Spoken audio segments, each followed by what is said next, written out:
IndiGo ಮಾಲೀಕ ಯಾರು? ದಿಢೀರ್ ಬಿಕ್ಕಟ್ಟಿಗೆ ಕಾರಣ ಏನು ಗೊತ್ತೇ?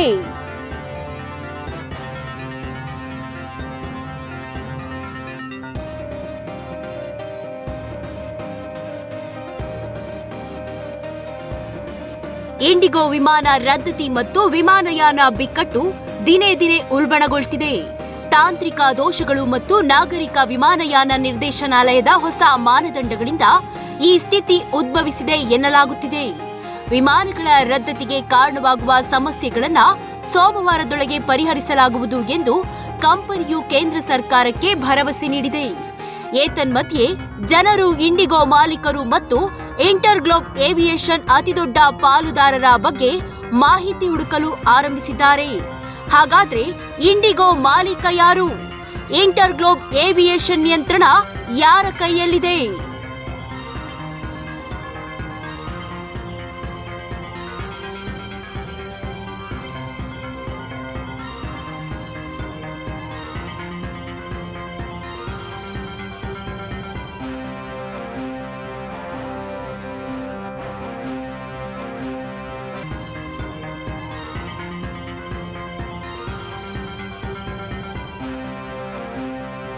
ಇಂಡಿಗೋ ಮಾಲೀಕ ರಾಹುಲ್ ಭಾಟಿಯಾ ಯಾರು? ಇಂಡಿಗೋ ಎಂಬುದು ಇಂಟರ್ಗ್ಲೋಬ್ ಏವಿಯೇಷನ್ ಲಿಮಿಟೆಡ್ನ ಅಂಗಸಂಸ್ಥೆ. ಇದನ್ನ ರಾಕೇಶ್ ಗಂಗವಾಲ್ ಮತ್ತು ರಾಹುಲ್ ಭಾಟಿಯಾ ಸ್ಥಾಪಿಸಿದ್ದಾರೆ. ಇವರು ಭಾಟಿಯಾ ಇಂಟರ್ಗ್ಲೋಬ್ ಏವಿಯೇಷನ್ ಗ್ರೂಪ್ ವ್ಯವಸ್ಥಾಪಕ ನಿರ್ದೇಶಕರಾಗಿದ್ದಾರೆ.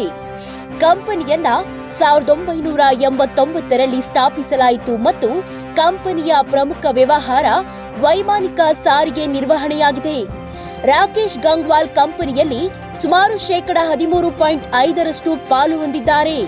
ಇಂಟರ್ಗ್ಲೋಬ್ ವೆಬ್ಸೈಟ್ ಪ್ರಕಾರ ರಾಹುಲ್ ಭಾಟಿಯಾ ಕೆನಡಾದ ಒಂಟಾರಿಯೋದಲ್ಲಿರುವ ವಾಟರ್ಲೂ ವಿಶ್ವವಿದ್ಯಾಲಯದಿಂದ ಎಲೆಕ್ಟ್ರಿಕ್ ಇಂಜಿನಿಯರಿಂಗ್ನಲ್ಲಿ ಪದವಿ ಪಡೆದಿದ್ದಾರೆ. ಭಾಟಿಯಾ ಅವರ ನಾಯಕತ್ವದಲ್ಲಿ ಇಂಡಿಗೋ ವಿವಿಧ ವ್ಯವಹಾರಗಳಿಗೆ ವಿಸ್ತರಿಸಿದೆ. ಇವುಗಳಲ್ಲಿ ಆತಿಥ್ಯ, ಲಾಜಿಸ್ಟಿಕ್ಸ್, ತಂತ್ರಜ್ಞಾನ, ವಿಮಾನಯಾನ ನಿರ್ವಹಣೆ, ಪೈಲಟ್ ತರಬೇತಿ ಮತ್ತು ವಿಮಾನ ನಿರ್ವಹಣಾ ಇಂಜಿನಿಯರಿಂಗ್ ಸೇರಿವೆ. ರಾಹುಲ್ ಭಾಟಿಯಾ ಬಳಿ ಎಷ್ಟಿದೆ ಆಸ್ತಿ? ಫೋರ್ಬ್ಸ್ ಪ್ರಕಾರ ರಾಹುಲ್ ಭಾಟಿಯಾ ಅವರ ಆಸ್ತಿಯ ನಿವ್ವಳ ಮೌಲ್ಯ $8.1 ಶತಕೋಟಿ. ಫೋರ್ಬ್ಸ್ ಶ್ರೀಮಂತರ ಪಟ್ಟಿಯ ಪ್ರಕಾರ ಭಾಟಿಯಾ ವಿಶ್ವದ ಶತಕೋಟ್ಯಾಧಿಪತಿಗಳಲ್ಲಿ 420ನೇ ಸ್ಥಾನದಲ್ಲಿದ್ದಾರೆ. ಅವರು ಇಂಟರ್ಗ್ಲೋಬ್ ಏವಿಯೇಷನ್ ಪ್ರವರ್ತಕರು ಆಗಿದ್ದಾರೆ. ಬಿಎಸ್ಇ ಸ್ಟಾಕ್ ಎಕ್ಸ್ಚೇಂಜ್ ಮಾಹಿತಿ ಪ್ರಕಾರ ಅವರು ನೇರವಾಗಿ ಇಡೀ ವಿಮಾನಯಾನ ಕ್ಷೇತ್ರದಲ್ಲಿ 0.01% ಪಾಲನ್ನ ಅಥವಾ 40,000 ಷೇರುಗಳನ್ನು ಹೊಂದಿದ್ದಾರೆ. ರಾಕೇಶ್ ಗಂಗ್ವಾಲ್ ಯಾರು?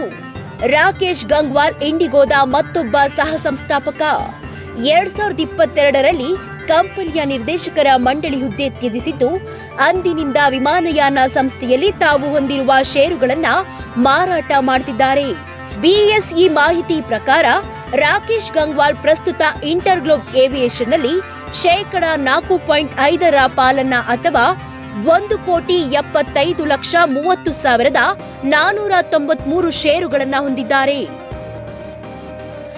ಇಂಡಿಗೋ ಏರ್ಲೈನ್ಸ್ ಬಳಿ ಎಷ್ಟಿವೆ ವಿಮಾನ? ಇಂಡಿಗೋ ಪ್ರಸ್ತುತ ದೊಡ್ಡ ವಿಮಾನಗಳ ಸಮೂಹವನ್ನ ನಿರ್ವಹಿಸುತ್ತಿದೆ. ಇತ್ತೀಚಿನ ಮಾಹಿತಿ ಪ್ರಕಾರ ವಿಮಾನಯಾನ ಸಂಸ್ಥೆಯ ಬಳಿ 434 ವಿಮಾನಗಳಿದ್ದು ಪ್ರತಿದಿನ 2,300 ಟ್ರಿಪ್ ಸಂಚಾರ ಮಾಡುತ್ತವೆ. ಭಾರತದ ವೈಮಾನಿಕ ಸಾರಿಗೆ ವಲಯದಲ್ಲಿ ಇಂಡಿಗೋ ಅತಿ ಹೆಚ್ಚಿನ ಪಾಲು ಹೊಂದಿದೆ. ಇಂಡಿಗೋ ಬಿಕ್ಕಟ್ಟು ಶುರುವಾಗಿದ್ದ ಹೇಗೆ? ಯಾಕೆ? ಡಿಜಿಸಿಎ ಬಿಡುಗಡೆ ಮಾಡಿದ ಹೊಸ ಸಿಬ್ಬಂದಿ ಕರ್ತವ್ಯ ನಿಯಮಗಳಿಂದ ಉಂಟಾದ ಸಮಸ್ಯೆಗಳ ಕಾರಣ ಇಂಡಿಗೋ ವಿಮಾನಗಳ ಸಂಚಾರದಲ್ಲಿ ವ್ಯತ್ಯಯ ಅಥವಾ ಭಾಗಶಃ ಸ್ಥಗಿತ ಉಂಟಾಗಿದೆ. ಇದೀಗ ಬಿಕ್ಕಟ್ಟು 5ನೇ ದಿನಕ್ಕೆ ಕಾಲಿಟ್ಟಿದೆ. ಡಿಸೆಂಬರ್ 8ರ ಒಳಗೆ ಸಮಸ್ಯೆಗೆ ತಾತ್ಕಾಲಿಕ ಪರಿಹಾರ ಕಂಡುಕೊಂಡು ನಂತರ 2026ರ ಫೆಬ್ರವರಿ 10ರೊಳಗೆ ಎಂದಿನಂತೆಯೇ ಕಾರ್ಯಾಚರಣೆಗೆ ಮರಳುವ ಬಗ್ಗೆ ವಿಮಾನಯಾನ ಸಂಸ್ಥೆ ಭರವಸೆ ವ್ಯಕ್ತಪಡಿಸಿದೆ.